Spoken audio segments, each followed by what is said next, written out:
যেহেতু 11 দলীয় যে নির্বাচনী জোট ছিলাম, আমরা একসাথে বিরোধী দলের ভূমিকায় যাচ্ছি, সেই জায়গা থেকে আমরা একই সাথে আবার জোট আকারে আমরা আমাদের স্থানীয় নির্বাচন করতে যাচ্ছি কিনা। এখন পর্যন্ত আপনারা জেনে থাকবেন যে জামায়াত তাদের জায়গা থেকে বলেছে তারা তাদের জায়গা থেকে স্থানীয় নির্বাচনের প্রস্তুতি এককভাবে নেওয়া শুরু করেছে। আমরা এনসিপি আমাদের জায়গা থেকে আমাদের স্থানীয় নির্বাচনের যে প্রস্তুতি আমরা এককভাবে আমাদের সেই প্রস্তুতি শুরু করতে যাচ্ছি এবং পুরো উদ্যমে কাজ শুরু করতে যাচ্ছি। শেষ সময় গিয়ে জনগণের স্বার্থে, দেশের স্বার্থে যদি এটা মনে হয় যে 11 দলীয় যে জোট, নির্বাচনী জোট, তারা তাদের জায়গা থেকে একসাথে স্থানীয় নির্বাচন করতে পারে, তখন সেই সিদ্ধান্ত নেওয়া হবে। কিন্তু এই মুহূর্তে আমরা আমাদের জায়গা থেকে দলীয়ভাবে স্থানীয় পর্যায়ে আমাদের যে নির্বাচনের প্রস্তুতি, সেই নির্বাচনের প্রস্তুতি শুরু করতে যাচ্ছি। আমরা আজকে আপনাদের মাধ্যমে সারা বাংলাদেশের প্রত্যেকটি সিটি কর্পোরেশন, উপজেলা, পৌরসভা, ইউনিয়ন থেকে শুরু করে স্থানীয় পর্যায়ের যেই জায়গাগুলোতে স্থানীয় নির্বাচন হয়, আমরা আমাদের কেন্দ্রীয় থেকে শুরু করে জেলা, উপজেলা, ইউনিয়ন, ওয়ার্ড পর্যায়ের নেতৃবৃন্দ যারা আছেন, আমরা আপনাদেরকে স্পষ্ট করে আহ্বান জানাতে চাই, আপনারা যারা স্থানীয় পর্যায়ে জনগণের প্রতিনিধিত্ব করতে চান, আপনারা মনে করেন জনগণের কাছে আপনাদের ওই গ্রহণযোগ্যতা আছে, আপনারা কাজ করে এসেছেন, আগামীতেও করতে চান এবং ভোটের রায়ের মাধ্যমে জনগণ আপনাদের উপর আস্থা রাখবে, আপনারা আজকে এখন থেকে স্থানীয় পর্যায়ের ওই ইউনিটকে সামনে রেখে আপনারা আপনাদের নির্বাচনী যে কার্যক্রম প্রস্তুতি নেয় এটি শুরু করতে পারেন।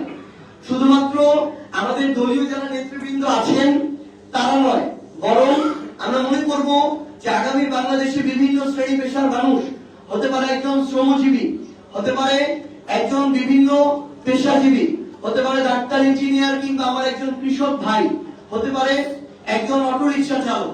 আপনারা যে যার জায়গা থেকে মনে করেন যে আগামী বাংলাদেশে অন্তত আপনার সংশ্লিষ্ট ইউনিটটি আপনি জনপ্রতিনিধি হতে চান, আমরা আপনার খোঁজে, আপনাদের খোঁজে খুব দ্রুত স্থানীয় পর্যায়ে প্রত্যেকটি সাংগঠনিক অঞ্চলে আসবো।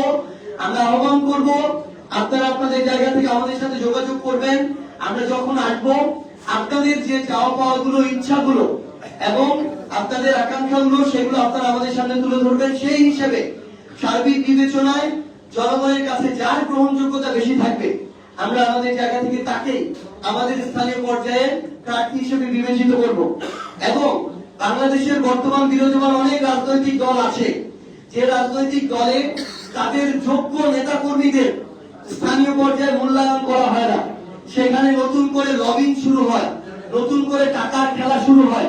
সেই জায়গায় দীর্ঘ সময় যারা কষ্ট করে এসেছেন তাদেরকে তাদের প্রাপ্য সম্মানটুকু দেওয়া হয় না। আমরা আপনাদেরকে আহ্বান জানাই, আপনি যদি আপনার জায়গা থেকে অতটুকু আপনার জনগণের আস্থা থাকার পরও দলীয়ভাবে মূল্যায়িত না হন, আপনার জন্য, আপনাদের জন্য জাতীয় নাগরিক পার্টি এনসিপির দরজা সবসময় খোলা থাকবে।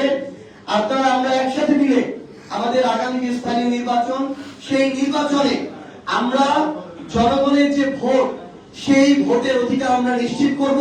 কাউকে আমরা ইঞ্জিনিয়ারিং করার সুযোগ দিব না, কাউকে আমরা ক্ষমতার অপব্যবহার করতে সুযোগ দিব না, পেশি শক্তি, কালো টাকার প্রভাব খাটিয়ে কাউকে আমরা স্থানীয় নির্বাচনে আমাদের জায়গা থেকে জিততে দিব না। তো আমরা আমাদের জায়গা থেকে এটুকু জানাতে চাই যে আমরা ঈদের পরই আমরা নতুন করে আমাদের এই যে স্থানীয় সরকার, যে আমাদের নির্বাচন পরিচালনা যে কমিটি, আমরা আমাদের সাংগঠনিক যে টিম, সেই টিম নিয়ে বাংলাদেশের প্রত্যেকটি সাংগঠনিক অঞ্চলে আমরা যাব এবং আমাদের এই নতুন করে নতুন উদ্যমে আমাদের এই কর্মযাত্রা শুরু হচ্ছে। এই যাত্রা আপনাদের সাথে দেখা হবে। স্থানীয় পর্যায়ে এই ভিত্তিটা তৈরি করে আমরা আগামীর বাংলাদেশের এই প্রজন্মের যারা গণভোটে হ্যাঁ ভোট দিয়েছে, যারা বাংলাদেশের সংস্কার চায়, পরিবর্তন চায়, তাদেরকে নিয়ে আমরা আগামী বাংলাদেশ গড়ার নেতৃত্ব দেব ইনশাআল্লাহ।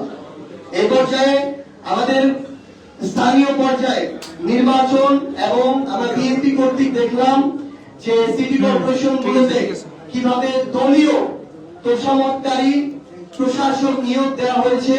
এই ধরনের বিভিন্ন অনাকাঙ্ক্ষিত ঘটনা বিএনপি তাদের জায়গা থেকে ক্ষমতার অপব্যবহার করে সরকার গঠন করার সাথে সাথে শুরু করেছে।